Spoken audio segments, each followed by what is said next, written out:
Boker Tov, il est 8h, heure de Jérusalem, 7h, heure de Paris. C'est l'heure du premier journal d'information ce matin sur Studio Kalita, relayé sur les ondes de Radio J à Paris.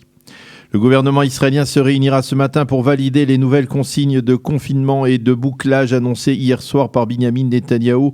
Le Premier ministre a indiqué que le bouclage de toutes les villes et localités d'Israël entrera en vigueur cet après-midi à 16h, heure israélienne, et devrait se prolonger jusqu'à vendredi à 7h du matin.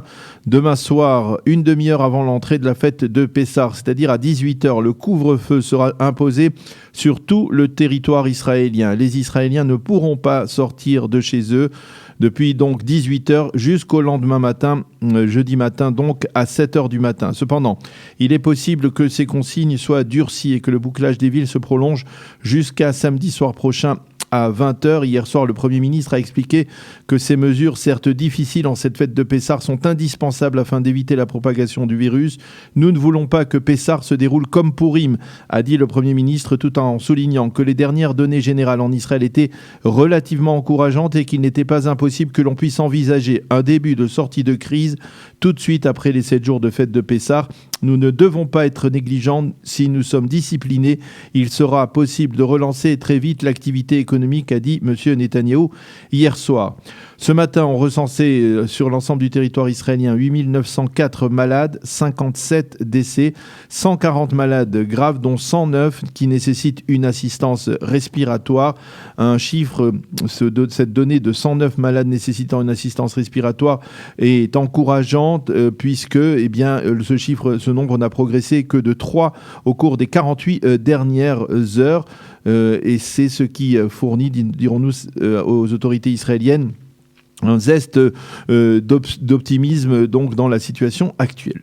La Knesset a voté durant la nuit l'amendement à la loi sur le budget de l'État décidé en début de semaine par le gouvernement et qui permettra à l'État d'Israël d'augmenter ses dépenses en 2020 de plus de 90 milliards de shekels afin de venir en aide au ministère de la Santé, mais surtout aux millions de sans-emploi et aux indépendants israéliens durement touchés par la crise économique. 62 députés, dont ceux de la liste arabe unifiée, il faut le souligner, ont voté en faveur de cet amendement. Par contre, les députés de Yamina, qui sont mécontents de la manière dont Binyamin Netanyahou les traite dans le cadre des pourparlers en vue de la formation du gouvernement, eux n'ont pas participé au vote.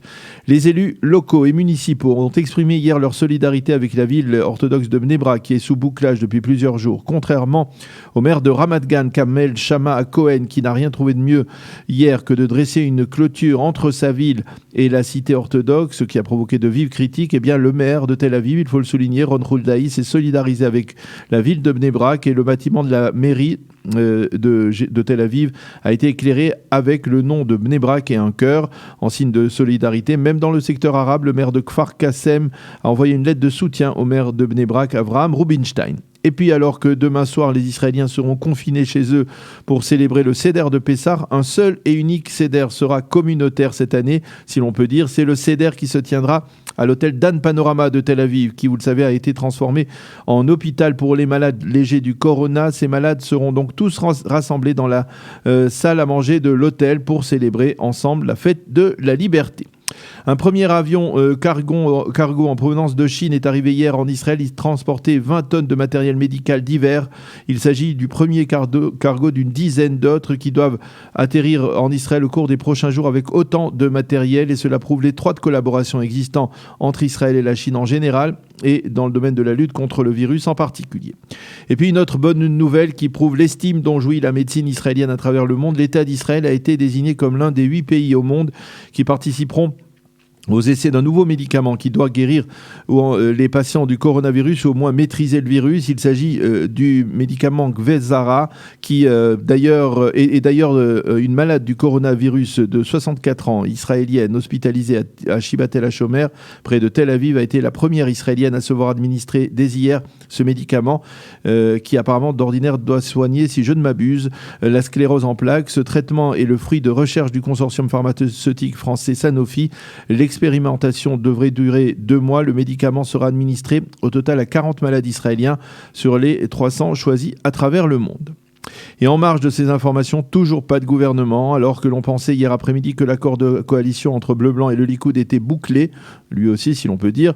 Eh bien, il s'est avéré dans la soirée qu'au Likoud, on n'était pas prêt à valider les concessions faites par Binyamin Netanyahou à propos en particulier de la procédure de nomination des juges. Et donc, de facto, c'est le gel dans les négociations et on ne voit pas comment le gouvernement pourra être formé avant la fête ou même avant la fin de la fête de Pessah dans une dizaine de jours. La météo pour terminer, le temps sera plus frais et partiellement nuageux. Il fera aujourd'hui à Jérusalem 17 degrés, 20 à Tel Aviv et 29 degrés à Eilat. C'est la fin de ce premier journal d'information.